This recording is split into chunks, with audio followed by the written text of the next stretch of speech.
Assalamu alaikum and welcome to another episode of the Science of Soul podcast. Today was a really deep and wide-ranging episode that it goes from being irreverent and interesting and funny to being quite deep and quite somber, but I think everyone's going to enjoy this one. I was joined by my friend Adam Turner, who I've been friends with since I was a wee little one. And we just kind of talk about everything that's going on in his life right now. So this podcast will be interesting to you if you're someone who likes to get into niche hobbies and you want to learn some really, really good techniques for just improving the way that you communicate with people. And yeah, I think this is going to be a really interesting podcast for a lot of people just because it's so wide-ranging.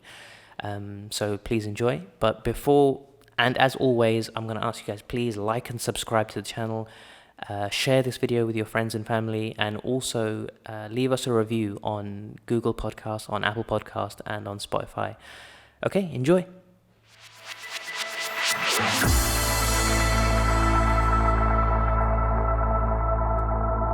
What are you doing right now? I'm pouring us a cup of tea, but real, proper tea. Wow, that is beautiful. Like ancient Chinese ritual tea. Okay. It's not quite going to be that in-depth, but... So the reason I bought this is, one, I drink this every day in the morning. I get up early. I try and get up before my children. Yeah. So I've got a 6-year-old and a 1-year-old. What time do you wake up, like, ridiculously early? I sort of get up about 5:30, something like that. That's Jocko time, dude. On a good day. And then I'd go downstairs, I'd get all this stuff out. Yeah. This will confuse you. I'm about to just pour this down the drain. So if you're watching on YouTube, Adam is pouring, you can see, but if you're listening, he's taken a pot of tea leaves, which he just poured hot water into, and he's poured it into another doohickey. I think that's the technical term, doohickey, which has got a spout on it. So why did you start in that one? So here we are. So this is called a gaiwan. Okay. Which is basically a fancy name for a teapot. Okay. Which is what Chinese people use. What are you doing? I said Chinese people. Just pouring onto the tray. Yeah. You got to rinse it. You don't want to drink that. It's got stuff in it. So this is called a gaiwan, which is where you make the tea. Mm-hmm. And then this is called the gongdao bei, which is translated to fairness cup. Okay. So when you brew it, obviously the stronger tea is at the bottom. Yeah. Because it sort of wallows there, and there's weaker tea on the top. So you pour it into the fairness cup, so it mixes, and everyone gets the same strength of tea. Oh, fairness cup. That's beautiful. Yeah. So the tea in here is, I was explaining to Jubair just before we started. Yeah. This is from a 400-plus-year-old tea tree, and it's an aged white tea. So white tea is one of the purest of the teas. Yeah. So you pick it, and then you do very little to it and drink it. Whereas a black tea, you'd pick it, and then you'd crush the leaf and let it oxidize for a bit. And it brings out... Go on. I'm sorry, but I was joking with you earlier about how even in the tea world, there is discrimination against the white and the black. I love black tea. I love black tea most mornings, actually. Okay. Because it's the strongest, I find. So because it's come from 400-year-old tea, and this tea has been aged for about 15 or 16 years. Wow. It's fermented in itself. You want to rinse it, which is why I just poured it away. Okay. So you don't want to drink that first one because it might have all kinds of stuff on it. So now I've made that, I'm going to pour it back into the gongdao bei through the filter so we don't get any leaves. Yeah. Now, if this was a proper Chinese tea ceremony, I would have a teapot on here, which you would offer the first drips of the tea to. What's a teapot? So it's just a little like stone animal that you'd have on here just to... okay. It's a way of giving to something other than yourself. I see. It's sort of generosity and not materialisticness. Yeah. So like I was saying, I do this in the morning. Yeah. For two reasons. One, it's sort of my morning meditation. Yeah. So I have, on a good day, between 5:30 and 6, just on my own with my tea set. Yeah. And it's something I have extreme control over. So before the podcast, I measured out these leaves. Yeah. I saw you did it on the 100th of a gram, right? Wow. So I've got a scale that goes to like the 100th of a gram, and I made it exactly the right amount, which I wanted, which incidentally was 4.5 grams. Mm-hmm. And then I boiled my kettle to a specific temperature, which is 95 degrees. Yeah. Normally for a white tea, you'd have it about 70 to 80 degrees. Okay. But because this is an aged one, it can take the heat. Okay. Especially with green teas, if you put hot water on it, it becomes really bitter. Okay. It takes out all the bitterness from the leaf, rather than the enjoyable taste and aromas which we like. So that was that. And then I've poured it into here. And then I'm going to give me some. I'm going to give you some. So yes, and then this bit is the opposite of the perfection and the measuredness. This is just your objective opinion of how it tastes. Okay. So the first thing I want you to do is give those a sniff. Okay. Just So smell I'm them. taking a bowl of the tea leaves after they've been, what's the word? Brewed. Mm-hmm. Sniffing it. Infused.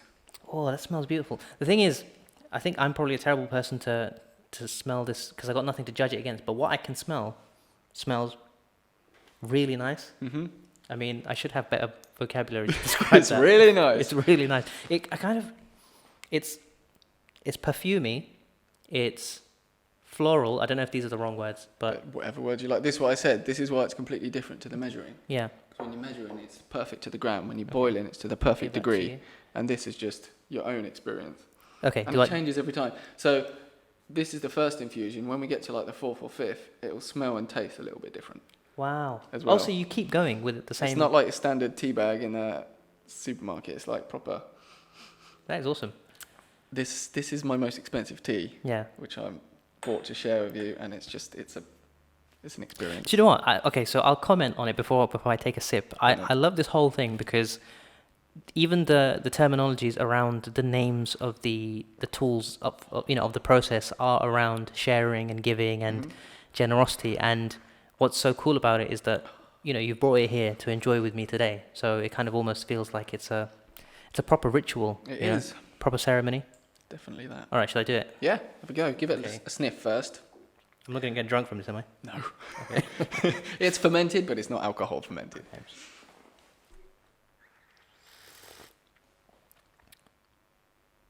Wow, that's really pleasant. It's good, right? That's really nice. It's not like normal tea. And you'll find, compared to supermarket tea, it's a lot thicker. Like the actual liquor itself has got a texture.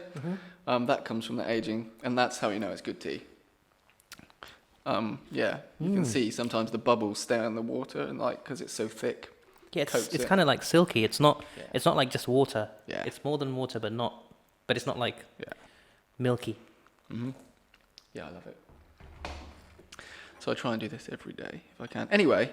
Yeah. Let's talk about other stuff that isn't just my tea habit. Yeah, well, I mean, I guess using this as a platform to give context to why I think it's cool to have you on. You're someone who, as long as I've known you, I mean, we've been friends since we were babies, like little kids, and ever since I've known you, you've always been someone who's been, and I use this in the kindest possible way, like nerdy, but nerdy in the sense of really, the definition of nerdy for me would be someone who really gets into something and pursues it to the nth degree. Yeah, and that's me. And actually, maybe I won't use the word nerdy. I'll say someone who pursues the excellence of the thing that he's doing. So whether it's driving, because you do that as well, and we can talk about that, and I think that'd be cool because there's been some developments. There's been some developments in recent days, yeah. But I'm sure people can learn stuff as well. But also other areas of your life as well, like for example, trying to innovate in business and trying to learn about tea, which when I first heard about it, I don't know how many years you've been into this now, but when I first heard about it, I was like, okay, this is really bizarre, but out of everything that you've been into, it seemed, to me, it's like one of the coolest things. Yeah. Because it's singular. I don't know anyone else who's into tea like you are. I even fear that you might have ruined tea for me for the rest of my life. I won't Quite possibly. There is a car I drove once that did that to me. It's ruined all cars ever. Oh, God. So. Yeah. But, okay, so that was a long preamble and context setting, but ultimately it's to ask you this question. Why do you think it is that you get so granular in your approach to anything that you are interested in? Yeah, so that will be the job interview question. What's your biggest weakness? And people say, I'm a perfectionist. Yeah. I'm one of those. Okay. Possibly to my detriment, but equally it allows me... I'm going to do that Joe Rogan thing of to go like super deep into something. Okay. So I just become fascinated and enthralled by something.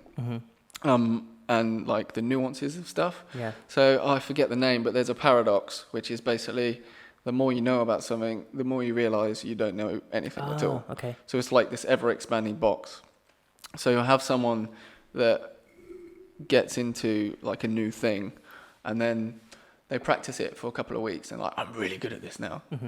And then if they really take their time, in another 2 weeks they go, wow, really bad at this. Yeah. You're better than the average person, but there's so much to learn. So there's the, I don't know if you know the cycle of sort of development and learning. Yeah. There's unconsciously incompetent, so you have no idea you're useless at something. Then you become consciously incompetent, so you know that you're not very good at this thing. And then you become consciously competent. So when you practice, you're sort of trying, but you know you're trying. Yeah. You're still having to think about it. And then the ultimate pinnacle is unconsciously competent. Is that like perfect flow? You're just good. Yeah, it's flow. You're just good, and you don't have to think about it. Yeah. So I liken it to a musician, which in a past life I was one of those as well. Yeah. Oh yeah, you played a. I was about to say saxophone, but that's not even an instrument. Euphonium. Euphonium. Indeed. Yeah. So when you first start out, like maybe you don't even want to play an instrument, so you're unconsciously incompetent. Then you say, okay, I want to learn this thing. So you pick up a trumpet, say, and you blow it, and then you realise you're rubbish. Can I get a little bit more? Yeah. So then you're consciously incompetent. And then you put in the years and the hours, you keep practicing, and then you become consciously competent, where you'll get a piece of music that you've practiced a few weeks. Yeah. And you can play it quite well, but you still have to focus on every note, every phrase, every mark. Yeah. And then you keep practicing. And after the hours and the hours and the months, you can just get that piece of music and play it without thinking. Yeah. Yeah, so it's like that. Same with driving. Okay. If you want to go there. Yeah, let's go. Well, yeah, let's go there. I mean, you actually recently bought a really cool car. I did. And you kindly took me out for a drive in, and I had a lot of fun. Just before we get into the car thing, I will say that over the last few years, whenever I've spoken to other people about driving cars and like the little things that I might have picked up from you, I'll say, oh, by the way, my friend Adam is, like I think I just say elite driver because I don't know what the phrasing is, but you've done an elite driving course, right? Advanced driving course, and also you're part of a club, so that's something that you take really seriously. Maybe before we get into talking about the Lotus and stuff, you could tell us a little bit about what is it about driving that you love? So I think driving has some parallels with the tea that I just spoke about, and indeed the music. So with driving, there is an absolute, wherein if you're on a track, there's a lap time. But also there's an objective nature to it, wherein that's kind of where I live. That's where I get my excitement from. Is just trying to be as good as you can, but it's the visceral feeling I get from it, and the satisfaction I get from knowing I'm improving. Yeah. So I'm by no means the best driver there is. Yeah. We can touch on that shortly. But I don't know, I just enjoy getting better. And with a car, because the feedback loop is instant, so every corner you go around, you're getting feedback on the way in, as you go around it, as you come out. You can always iterate, get better, and improve. And if you get it wrong, you're told instantly. And for me, there's fewer greater pleasures in life than driving down an empty road in a car that evokes a feeling of excitement and enjoyment. Yeah. And getting it right. Yeah. Which I've done on a few occasions, and when it all comes together, for me, there's nothing like it. Yeah, and the stakes are high, right? They are. And so we've talked about this in the past as well. I like cars not because of what they potentially say about me or the image they portray. It's the feeling they give me when I'm driving them. Yes, I remember you used to say you like driving, not cars. I can have as much fun in a 1.2 litre Fiesta as I can in a 918 Spider. Yeah, and what's the mindset there? Is it that you can identify how to approach that particular car? You know, like yeah. So it's working out the personality of that car, how you have to treat it to get the best out of it. Yeah. So with something low powered and small, you've got to really give it some for it to give something back. Yeah. And to be honest, I think I prefer slower cars to faster cars, just because on the road, you have to ask more of the car and still be at legal limits to have fun. Sure. Whereas in something like Porsche or Ferrari, the second you're out of first gear, if you've redlined it, you're already in like license losing territory. As soon as you're into second and halfway through the rev range, you're done. Yeah. You're like 80, 90, 100 easily. Yeah. And even then, the car's got way more to give, and you can feel that, and it's not like you're on the edge, and that's kind of where I like to be. Like to live there, on the edge, like in the Lotus. So what happened with the Lotus? So let's preface this by saying, when you learn something, you can't ever get complacent, right? No matter how good you are, there's always room to grow. There's always room to learn. And my wife put it to me the other day that even Formula One drivers crash. Yes. Right? I know they're on the knife edge of grip throughout the race. That's a good point. But it's their whole life. Yeah. Right? They're trying to win the race. They're on the edge and they still crash. They still mess up. And some of them make silly mistakes. Yeah. So if you hadn't already ascertained, I bought this Lotus Elise about a month ago. Beautiful car. Yeah, it was lovely. And we took Jabir out in it, and I was driving it quite hard, and we were fine. You even remarked how I felt really safe, and confident you felt in the car. You could feel that it was gripping. You could feel that it was competent. Yeah. And I've spent, as we mentioned, like hundreds of hours with advanced tuition, with police drivers on track, limit handling, skid pans. And ultimately, I crashed it. I lost control midway through a corner and I crashed it. And the weird thing is, it just caught me completely by surprise. Wow. So I wasn't driving hard. I wasn't trying to push it. So my concentration level dropped a bit. I like to think it didn't, but ultimately something went wrong and I wasn't 100% there to catch it. So I was driving, I'd say like a 5 or 6 out of 10 of my own competency, and therefore the car, I thought, had loads in reserve. Sure. So I was driving sensibly, like you drive to go to the shops. And now this car I bought knowing full well it's a mid-engine rear-wheel drive car. It's got no driver aids. Yeah. Mid-engine cars have a tendency to, when they lose grip, they just spin because all the weight's in the center. Yeah. Sorry, you carry on. In a front-engine car or a rear-engine car, it's sort of, you have more time to react because it's the weight's at one end and you can feel it go and there's time to correct it. Yeah. Whereas in this, the weight's all in the middle, so it just spins, instantly, right? Yeah. So I've driven on this road basically in every car I've ever owned. So you're really familiar with this road? Yeah, it's my test road. Yeah. Which also makes me feel, well, am I being complacent here? Yeah. I don't think I was, but we'll get there.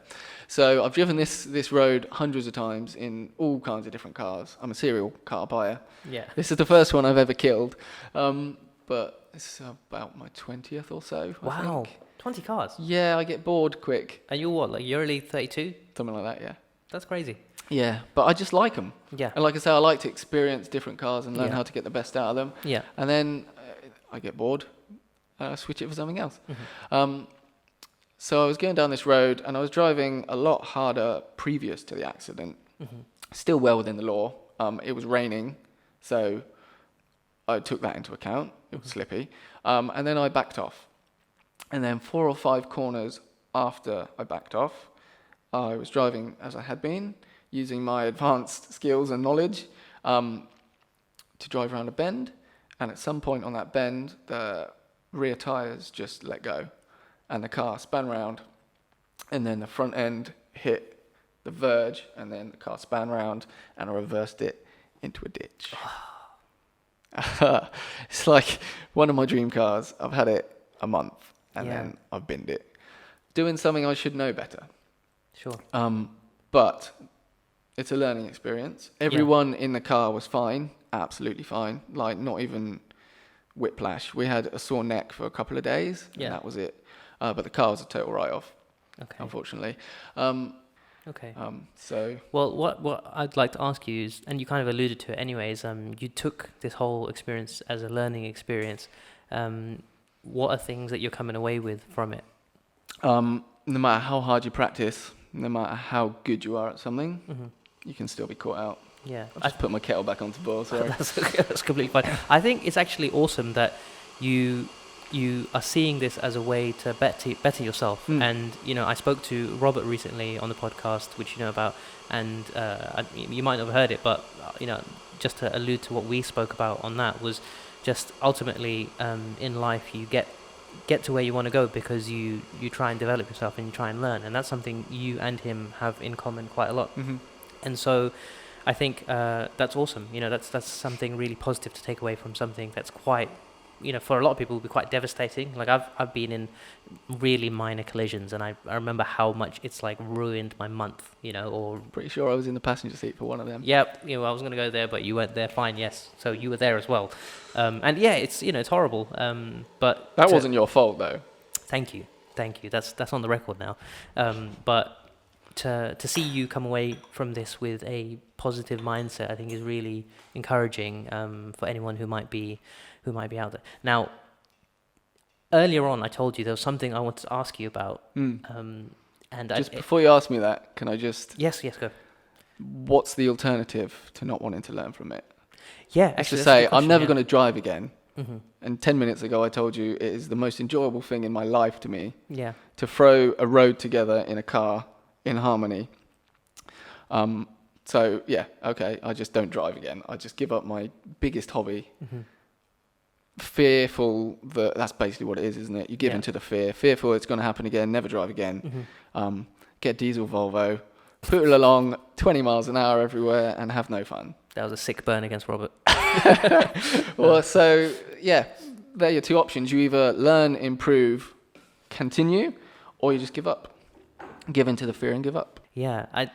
So one thing I've been thinking about during this conversation is that this podcast probably, I mean, Allah knows, but this podcast probably would not be happening if it wasn't for our friendship and the things that I've learned from you specifically over the years. And to get specific on that is you introduced me to Tim Ferriss, who you mentioned a little while earlier, and then you also spoke to me about this notion, I don't know if you remember, of like getting out of your comfort zone and doing things that you find difficult. And for me to appear on camera and stuff is really difficult. I'm a filmmaker and I like being behind the camera and I get a little bit nervous. So for you, when you put yourself out of your comfort zone like you did with that email, and when you try to perfect something that is potentially dangerous, like learning driving at an advanced level, what's going through your mind, and what drives you to put yourself out of your comfort zone when you could really just be comfortable and not stress yourself out? Ultimately, you have to look at the upside outcome. So with the car thing, it was I either accept this first offer or I get more money for basically nothing. Okay. How much is that going to hurt me? How much pain is it going to cause? How much anxiety is it going to cause? Ultimately, not a lot. 20 minutes of my time, and just remind myself this is just some metal. Yeah. At the end of the day, and a bit of money. And then it almost becomes clear, right?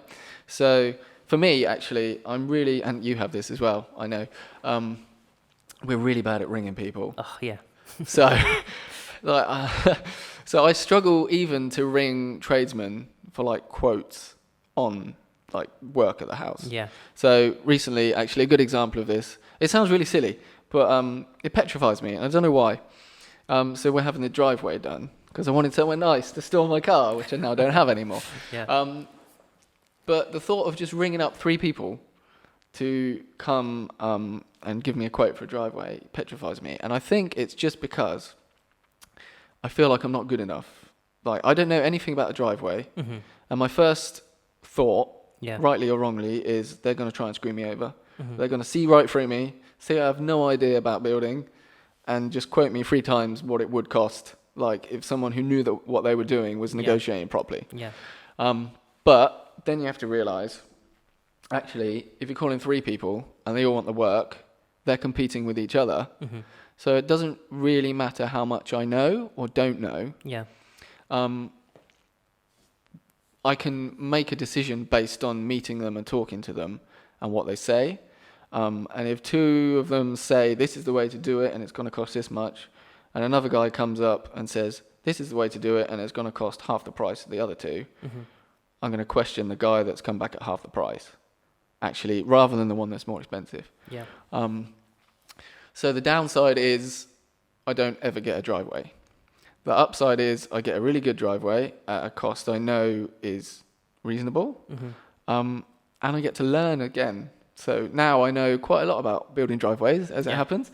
Not that hard, but there's quite a lot involved. Yeah. I definitely wouldn't be able to do it myself.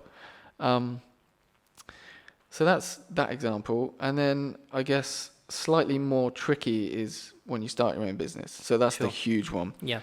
And the big one there is imposter syndrome. I'm not good enough. Yeah, yeah. Sort I of suffer like, from that. Sort of like the driveway things. Like, I don't know anything about driveways. This can only go wrong. Mm-hmm. So with business, you've got to just trust yourself. That's the thing. And again, you look at the upside and you think, so why am I starting this business? And you really drill down into why. Because I want to be my own boss. I want to work the hours I want to work. I need to earn this much money. It'd be nice to have this much, but ultimately, what would I be happy with? And then you say, well, I can sit here and do nothing, stay where I am, not progress. Or I can do something that's a bit uncomfortable, and it will take me a step nearer to my goal. And if you really believe in yourself and that what you're doing is actually attainable, there's no reason not to do it. So you just, when you pick up that phone and you start getting palpitations and you start breathing fast, you go, if I don't make this call, it's not going to happen. Yeah. If I do make this call, it might happen. Yeah. And if I make a call after that, it might happen just a little bit more. And if I make another call after that, the chances, they just exponentially grow. Mm-hmm. And then it might take 15 or 20 phone calls to a supplier or something to find one that you get a rapport with, or one that you can trust, one that you feel you can work with. You get a good price, you get good customer relations. And then you look back and go, why was I scared of making this phone call? Because you're just talking to someone. Yeah. And all those examples for me, I've just realised is I'm scared of talking to people that I don't know. It's there might be people who are listening to this and thinking, this is crazy, like, what are you talking about? This is a phone call. But it's a real thing, man. Like, I know exactly what you're talking about. And it's something that in my own life with starting a business and with trying to get where I've gotten to and still want to get to has been an ongoing struggle. But anytime I've come to that road or come to that junction, and I needed to make that phone call, or I needed to speak to someone, or overcome some like low level or even high level anxiety, I found that whenever I have done it, it's always been for the best. Thank you very much. There's never been a negative outcome of ever facing those fears and facing those anxieties. It's always been, oh, well, at the very least, that wasn't too bad. At the very least. Yeah. Which is a win, I have had a few bad experiences, which is not helpful. Yeah. But do you remember that one time? So I was trying to set up a social media influencer campaign. Do you remember I told you about this? Yes, I remember, yeah. So I did some research and I found 5 companies sort of Londonish that I wanted to ring, because if I need to go and see them, this is obviously pre-COVID. If I need to go and see them, I can. They're like an hour up the road, whatever. And the first one I rang, so much like the driveway people, I'm like, I don't know anything about social media marketing campaigns. Yeah. They're going to see me as a mug. And I rang up this company whose job it is to go to the influencers they have on their books. Basically, it's an agency, and like match my product to their influencers to give me the best. What's the word? Return is not the word I'm looking for, but you know what I mean. Best exposure. That matches the people they've got. And I rang up and said, "Hi, can I speak to someone about an influencer marketing campaign, please?" And I got this silence on the other end of the phone. It's like, well, what do you mean? I was like, I want to do a marketing campaign with influencers. Oh, no, we don't normally let people talk to our influencers.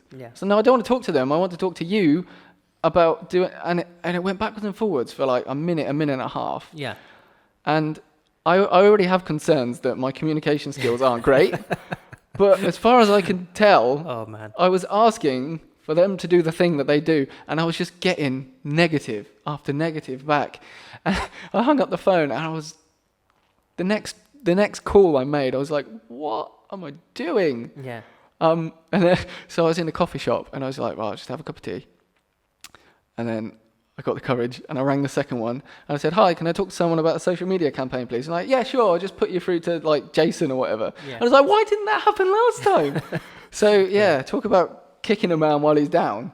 It's just funny. You get all sorts of different people. So you've just got to put it past you, move on, and keep going.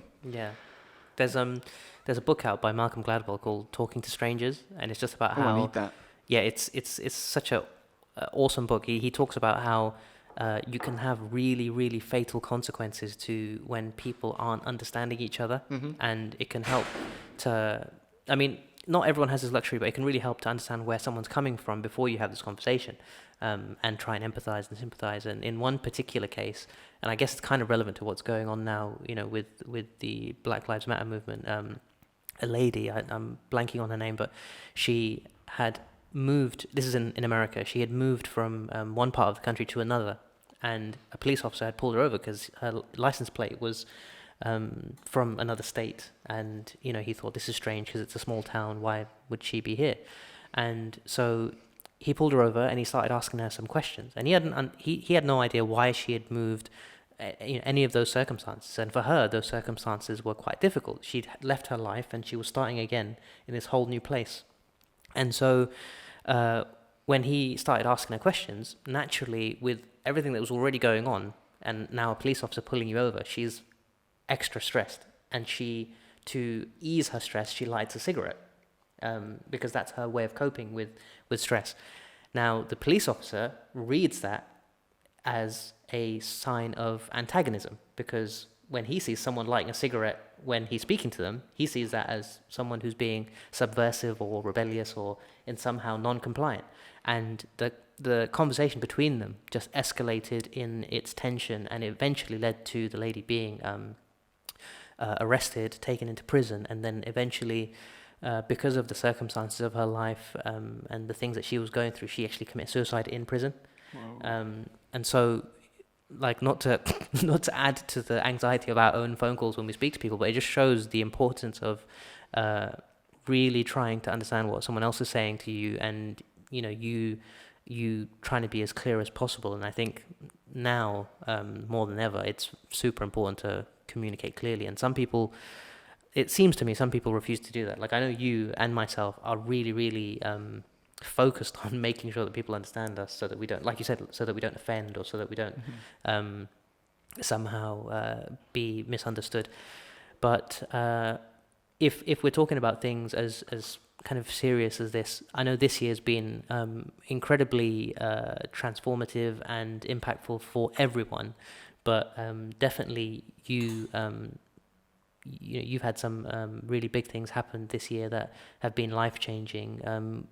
You know, if you don't want to talk about any of the details of those things, if it's difficult, maybe you could tell us a little bit about how this year has changed you and how you might look at life going forward. So what Jabez's alluding to is I lost my mum earlier this year. Thankfully, it was before COVID kicked off, because she would have most definitely been in the high-risk category. She had brain cancer. So she would have been essentially locked up in her house on her own, trying to cope with that. And and I wouldn't be able to go any closer than like the front door to drop shopping off to her. Yeah. So if there is a silver lining to this situation, it's that she went basically a couple of days before it sort of really kicked off. Yeah. So I think the first case was reported in this country in like a primary school in Woodley or something. Yeah. So it was sort of the day after that she passed. So it's super early on. But yeah, so 2 years ago, maybe 2.5, she was fine. Absolutely fine. And then she wasn't. Mm-hmm. And now she's gone. Yeah. So it's woken me up. Like, you've got to do what you want to do now. Yeah. Because you just don't know. Absolutely. I span my car and crashed. Had there been an SUV coming the other way, doing 60 miles an hour, and hit me side on, I'd now be dead too. Yeah. So you just don't know. Life is already short. It could be cut shorter at any day. So you've just got to take the moment, live in the moment, and do what you want to do when you want to do it. Which is why I left my job recently. Yeah, I was going to bring that up as well. I'd been thinking about it for a while, and I wouldn't say my mum's passing was a catalyst for it. Sure. But it certainly helped. Yeah. So I've been in the same job for 12 years. And as long as you've known me, working there, you've known I haven't particularly liked it. It's one of those things where I have to go in, I have to pay the bills. And ultimately, it was quite easy for me. Yeah. So you're talking about stepping out of your comfort zone. For a long time, I just didn't. So I was just going in there day after day, not really getting anywhere, not really enjoying it. And then I planned to leave, and then I was scared again. So as that fear comes back. And then I realised life's so short, you've got to go. So halfway through the pandemic happening, I left. And it was a hard decision because I'm quite loyal, and I always consider other people's feelings as well. Yeah. Which, to a point, makes you a good person, but above a certain point, it just makes you. It's to your detriment, basically. You can't please everyone all the time, so why try? Yeah. So I was just concerned that I'm leaving my colleagues basically in a hole because COVID has hit everything hard, but especially pharmacies. It was like getting really, really difficult. But ultimately, I had to look after myself. And my manager was really good about it when I suggested I wanted to leave. And then I was as helpful as I could be. I did everything I could. I got them all up to date. I helped train a new person to take over from me. So my guilt sort of subsided with that. Yeah. And then I left to do what I'd always wanted to do, which was to start up my own business as a personal trainer. So that's where I am now. So it was a tough few months. Yeah. That was quite recent. It was just March, and we're currently in June. Yeah. Start of June. Really just recently. Yeah. I actually haven't even cleared our house out yet because I was given a month to clear our stuff, but then Corona came and they basically said, we'll give you a month after we're allowed back out. So that's it's not really closed yet. I also haven't been able to collect her ashes from the crematorium. Yes. So it's still sort of an open book on that one in terms of grieving, which will be years, but most people sort of get to say goodbye, clear it out, deal with it, and then move on. Whereas I've still got quite a lot of the practical stuff to still do. Yeah. And it's a weird sort of purgatory. But as I say, you've got to look at the positive. She's not here now to go through this. And it's basically been a help in understanding just how delicate life is and how much we just need to do what makes us happy. Otherwise, what's the point? Yeah, I think if there's anything that this whole pandemic situation has shown us is the fragility of firstly of life itself, but then also of our systems and everything that we rely on to be comfortable and that we obviously take for granted. And it's given everyone pause for thought and time to reflect. And I think this has been probably like a much more intense period for you to sort of go through that introspection and to come out with this perspective. But ultimately, just like with with the car accident, you've come out with a perspective, I think, which is really healthy and hopefully will help you lead a better life going forward. And and I think you're one of the few people who I already thought of as like having a really good outlook on how to live your life. And it's you're probably one of the few people who I use as inspiration to actually start being independent and not working for anyone. And because ultimately you're right, like you live once, or as like if you have that belief that you live once, and that time is finite, and that makes it really precious, and it means that you have to live it to the best of your ability, whether that means your enjoyment or it means maximizing your potential. Those things are really important. So I think that's definitely something that definitely is a lesson. And I think also knowing the type of person your mum was, that's what she would want as well, that she would want for you to come out of this and really live to the fullest, because she was someone who really had like a very, very positive outlook on everything. So I know, I've been really grateful for all of this time that you've given today, and the tea as well. The tea was beautiful. It was pretty good tea. Yeah. What's that called? The fairness. The fairness cup. Fairness cup. I love it. It's called a Gong Dao Bei in Chinese. Gong Dao Bei. Yeah, it's so cool that you're into this, man. And I think it's been a treat for everyone who has, especially people who've watched. Like just watching you do it was really, really therapeutic. Yeah. And I can see why it's your morning meditation. Yeah, it's basically my meditation. Yeah. Yeah. The ritual of it is really lovely. I think it's definitely something I'll probably look into. At the very least, just to enjoy with you. Mm-hmm. But yeah, do you have any like closing remarks or things that you might want to say? In relation to the tea and the meditation, even washing it up afterwards is part of it. Yeah. And you think, well, that doesn't make sense. Yeah. Because you've prepared the thing, you've enjoyed the thing, and now you think the cleanup is just cleanup. Yeah. But actually, I find that quite therapeutic as well. I don't know what it is about it, but everything, I don't know, you won't be able to see, but it all gets a bit stained. Okay. And I like just washing it off and seeing it be clean again. So I'm like, you wake up with the intention to, and this is basically how I lead my life, or try to. You wake up and you set an intention, whether it be for the day or the week or that year. Mm-hmm. You have to have something that you're aiming for. Yeah.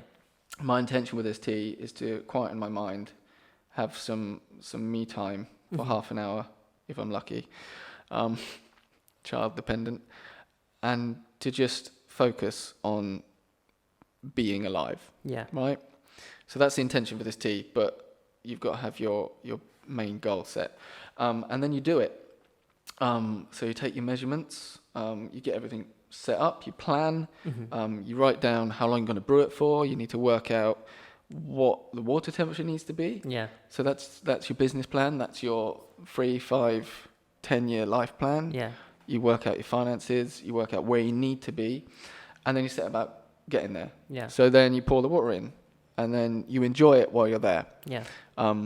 Obviously, making tea is not hard work, but you've got to put the effort in. You've got to pour the water in, you've got to pour it into the cup, you've got to pull that through the sieve, you've got to get that into the cup, and then you can enjoy it, the fruits of your labour. So you smell the infused leaves, you taste the tea liquor. Yeah.